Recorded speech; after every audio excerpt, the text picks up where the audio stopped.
Hola, soy Ana González, tu profesora de Historia, y hoy desarrollaremos la semana número 2, Ciclo Hornero Virtual 2019-2. Bueno, ahora nos vamos con las preguntas. Pregunta número 1 dice, completar la oración según corresponda sobre la ruta de inmigración propuesta por la teoría australiana sobre el poblamiento americano.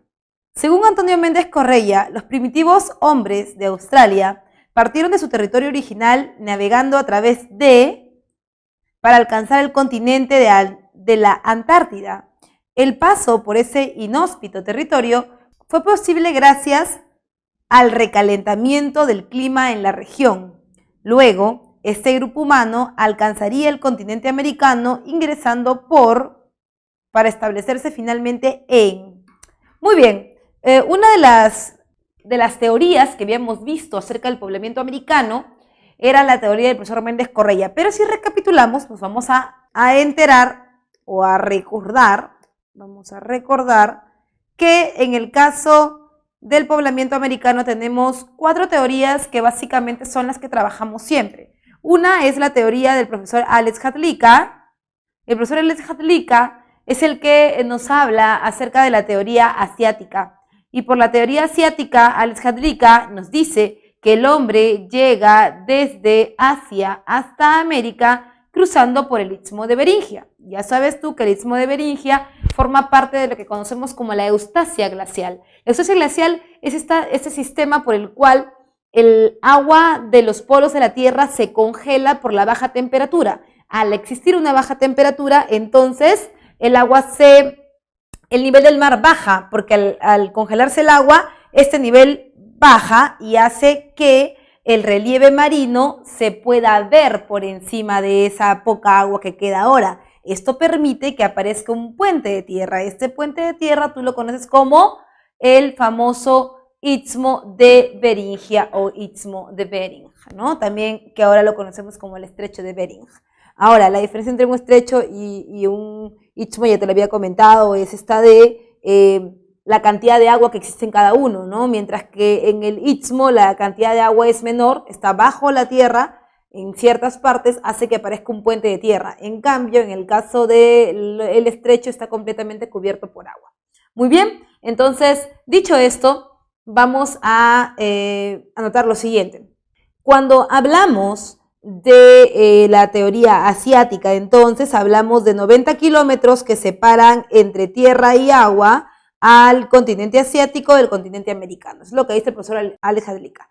Luego está la teoría oceánica, o también conocida como la teoría polirracial del profesor Paul Rivet, en donde él dice que para llegar desde las islas aleutianas hasta América utilizamos la corriente ecuatorial, que nos va a empujar hacia América, ¿verdad? Y finalmente está la teoría australiana, que es la que el profesor Méndez Correia nos ilustra y nos dice que el hombre llega desde la Melanesia y la Polinesia, las islas del Pacífico Sur, que se encuentran aquí, las islas del Pacífico Sur, hacia América, en un periodo de calentamiento de la Tierra considerado por él como el óptimus climático. Este óptimus climático permite el deshielo de los bloques que se encuentran alrededor de la Tierra y permite que el nivel del mar suba. Al subir el nivel del mar, el hombre va de isla en isla hasta llegar a la zona sur de América. Entonces, estamos hablando de que el profesor Méndez Correia nos puntualiza que el hombre parte de su territorio original navegando a través de las islas del Pacífico Sur para alcanzar el continente de la Antártida, o sea, el que se encuentra aquí abajo. El paso por este inhóspito territorio fue posible gracias al recalentamiento de la región, lo que llamamos óptimus climático. Recuerda que cuando hay mucho más calor, el agua se descongela, el hielo se descongela. Al descongelarse, entonces empieza a humedecer la tierra y la convierte en una zona fértil. Luego, este grupo humano alcanzaría el continente americano ingresando por la Tierra del Fuego y organizándose en la Patagonia, que hoy sería el espacio de la tierra de Argentina. Es por eso que tu clave es la letra D. Pregunta número 2 dice, son características del periodo lítico peruano. Hay que recordar que y para ponerlos en contexto, que cuando el hombre llega de cualquier punto del mundo a América, lo hace en condiciones que ya hemos conversado y que nunca debes olvidar. Una de las condiciones más importantes es saber en qué periodo o en qué espacio de la transformación se encuentra el hombre. Si hablamos del primer hombre en pasar por las actuales tierras peruanas, diremos que se encuentra en el desarrollo del Paleolítico Superior, es decir, el hombre caza, pesca y recolecta. Él solo hace uso de los recursos para su alimentación de la naturaleza. Él aún no produce nada y tampoco tiene métodos para hacerlo. Es más, en ese momento solamente es un nómade. Así como está en esas características, el hombre cruza cualquier espacio del continente, el hombre cruza cualquier espacio donde está y llega hasta nuestro continente. Entonces, cuando llega a nuestro continente, el primer paso, los primeros sitios arqueológicos son llamados sitios líticos. ¿Por qué? Porque son espacios en donde se va a notar que las herramientas y todos los elementos que el hombre utiliza para poder vivir, cazar, pescar y recolectar son hechos de piedra, o sea, la base de los instrumentos está hecha de piedra, por eso hablamos del periodo lítico. En el periodo lítico, entonces, hay varias características que tú comprenderás no pueden ser tan distantes, no pueden ser tan diferentes a las que el hombre trae de otras partes del mundo, porque no es que llega a América y ya se convierte en otra cosa, o que el clima lo golpea tanto que de un día para otro se convierte en otra especie, no, sino que más bien va a traer las características que ya habían adaptado a él en el lugar de origen. Entonces, en el periodo lítico hay varias características, como por ejemplo que el hombre es nómade, es decir, que va de lugar en lugar, no hay un espacio en donde él se quede de manera permanente para poder vivir, porque para eso tendría él que poder generar su propio alimento y eso todavía no lo hace. El hombre es nómade, vive en cuevas, porque es lo más fácil que él encuentra para poder guarecerse. Recuerda que si está cazando es porque está cerca de animales mayores. En ese caso, entonces el hombre debe protegerse. Está en cuevas, entonces es nómade, se agrupa en bandas. El hombre, desde el principio de la aparición de la especie, es un ser gregario, ellos no pueden vivir solos. Y es cierto que esta unidad, este grupo, no es complejo, tampoco es uniforme, pero poco a poco lo va a ir siendo, ¿no? En este caso no es que ellos se mantengan juntos hasta que se mueren, sino que pueden haber situaciones que eventualmente los separen, ¿no? El hombre es nómade, vive en cuevas, se agrupa en bandas, en economía es como tú, es decir, un parásito. Él caza, pesca y recolecta, que son las únicas actividades que le pueden permitir sobrevivir a él. Entonces, caza, pesca, recolecta y eventualmente también va a comenzar a hacer otras actividades, pero poco a poco al desarrollar su cuerpo y su mente, ¿no? Bien, entonces, y bueno, también tenemos aquí el famoso pichito pala, que ya lo hemos visto muchas veces, que siempre lo debes tener en tu cabecita para recordar los sitios arqueológicos, que son en realidad en este tema lo más molesto que hay, porque los alumnos siempre están olvidando en qué periodo se encuentra cada desarrollo. El primero es Piquimachay, ya sabes, Piquimachay 1, que es, se han encontrado los primeros restos líticos y también los primeros restos óseos. Chivateros, donde se encuentran las preformas, ¿no? Y herramientas líticas. Toquepala, donde se encuentran las pinturas rupestres. Paiján, en donde encontramos los restos fósiles más antiguos y completos de la costa.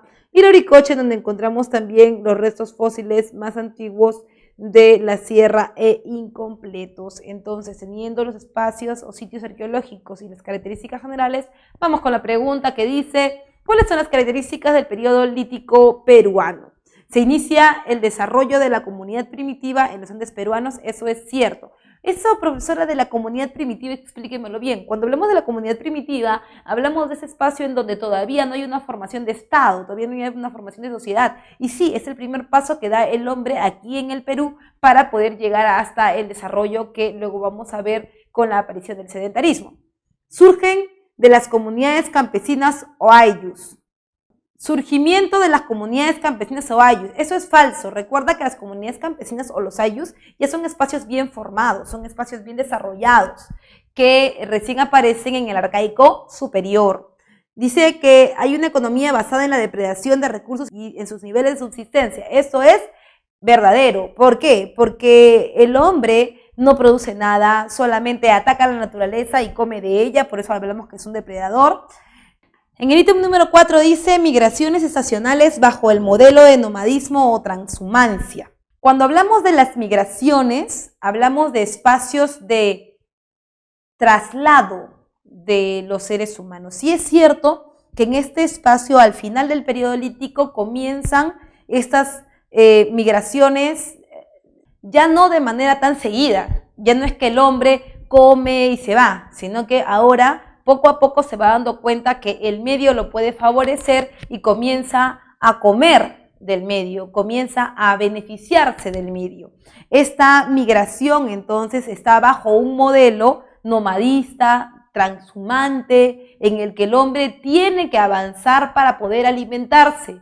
Cada vez que él vaya descubriendo que su entorno es más amable y menos hostil con él, entonces va a ir dejando de avanzar y se va a quedar más tiempo en un lugar, más tiempo, más estaciones, hasta que llegue a lo que conocemos como el arcaico inferior. Por eso tu ítem número 4 es verdadero. Y dice, el surgimiento de la arquitectura monumental en los centros ceremoniales, eso como te lo había dicho en la clase, es falso, porque recuerda que los centros ceremoniales aparecen cuando el hombre ya es sedentario, porque yo solo puedo rendir cultos, hacer ritos, cuando estoy en sociedad, y estoy en sociedad cuando estoy ya sedentarizado. Y no solamente eso, ya aparece una jerarquía en la cual el sacerdote es el elemento más importante. Por eso tu clave es la letra D, 1, 3, 4.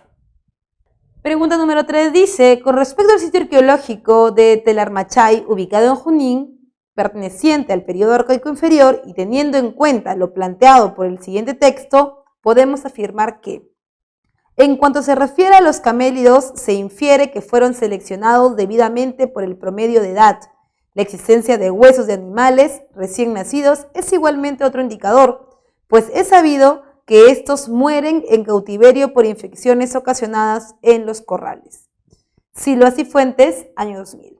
Bien, ese texto nos habla de una característica muy particular del arcaico inferior, ¿no es cierto? El periodo arcaico inferior, porque tú recuerda que lo que habíamos dicho en clase es que cuando tú veas un sitio arqueológico que termina en Chay, estamos hablando indiscutiblemente de un asentamiento que tiene corral, ¿no? Y si tiene corral, obviamente es el arcaico inferior. Entonces, en este caso, Telarmachay, ubicado en Junín, forma parte de este periodo, y nos pide definir qué podemos afirmar sobre ello. Dice, la domesticación de camélidos fue posible gracias a los cambios climáticos del Holoceno. La domesticación de camélidos en Telarmachay fue posible gracias a la cacería selectiva. La domesticación se inició en el arcaico inferior gracias a la cacería indiscriminada de animales. O Telarmachay fue el primer sitio donde surgen nuevas especies domesticadas, la vicuña y el guanaco. En el caso de Telarmachay, ya sabemos que forma parte de un espacio en donde se comienzan a seleccionar las formas no solamente de cacería, sino también de vivencias, ¿no? O sea, de vivienda. En el caso del arcaico inferior, el hombre comienza a delimitar cuáles son sus posibilidades, cuáles son sus espacios mejor organizados, ¿no? Y por eso también es que organiza los corrales. Ahora, en el caso de los corrales, eso tiene que ver con algo que yo te comentaba en clase, en la cápita número 2, y te decía que, si bien es cierto, ellos pueden encerrar los animales no deben estar en su estado salvaje. Además, yo tengo que saber que no es que encierro a 5 machos y me va a salir un producto, sino que ellos van a seleccionar lo que van a poner en el corral. Hembras con buena calidad, o sea, hembras jóvenes, machos con buena calidad, o sea, machos jóvenes, juntos van a empezar a crear nuevas formas. El único problema de eso es que estando en cautiverio los animales van a comenzar a enfermarse y esto va a limitar en el tiempo la reproducción de los animales. Pero si te das cuenta, él está comenzando a ver la luz, está comenzando a ver la claridad, está comenzando a darse cuenta de qué es lo que debe hacer y qué es lo que no debe hacer. ¿Todo a partir de qué cosa? Todo a partir de una cacería selectiva, porque lo que no le sirve para la reproducción, ¿qué hace con eso? Se lo come. ¿Te acuerdas que te había dicho algo así como que ellos seleccionaban a quién debías comer y a quién no debías comer? Ya, esto es lo que estamos viendo en la práctica, ¿no? Entonces, por ello tu clave es la letra B, la domesticación de camélidos entre la macha y fue posible gracias a la cacería selectiva. Cuando se comienzan a dar cuenta quiénes son fértiles y reproductivos y quiénes no, comienzan entonces a darse cuenta que también pueden dominar la naturaleza por completo. Pregunta número 4 dice, el complejo arqueológico que se encuentra en la imagen se halla en Huánuco y pertenece al Arcaico Superior. Se tratan de recintos rectangulares de piso doble, además de un fogón central asociado a un ducto de ventilación para la quema de ofrendas. En uno de los templos se halló una escultura de barro crudo que representa, según algunas interpretaciones, a la dualidad. Con lo anteriormente dicho, podemos afirmar que la estructura en mención se trataría del, bien, si está en el Arcaico Superior, podemos pensar que estamos hablando de Caral, ¿no? Tomando en cuenta las plazas hundidas, o podemos intuir que estamos hablando del templo de las manos cruzadas, pero nunca en el arcaico inferior, siempre en el arcaico superior, ¿no? Ahora dice que está hecha de barro crudo. Una de las características, inclusive, de las formas del templo de las manos cruzadas es que se encuentra hecho de barro crudo el paso anterior a la cerámica. Ya sabes tú que cuando los pobladores comienzan a conocer el control de las altas temperaturas, aparece la cerámica, y eso todavía una super especialización que todavía no hay en el arcaico superior. Entonces, la clave nos podría jalar el ojo rápidamente a que es la letra A, porque dice, profesor, es Caral, pero mira lo que dice, es arcaico inferior, y Caral no es arcaico inferior. Lo único que te queda es el templo de las manos cruzadas, que lo encuentras en la letra C. Entonces tu clave es la C, el templo de las manos cruzadas en el arcaico superior. Como cada semana, eso ha sido todo por esta sesión. No te olvides que tenemos una cita en el próximo capítulo.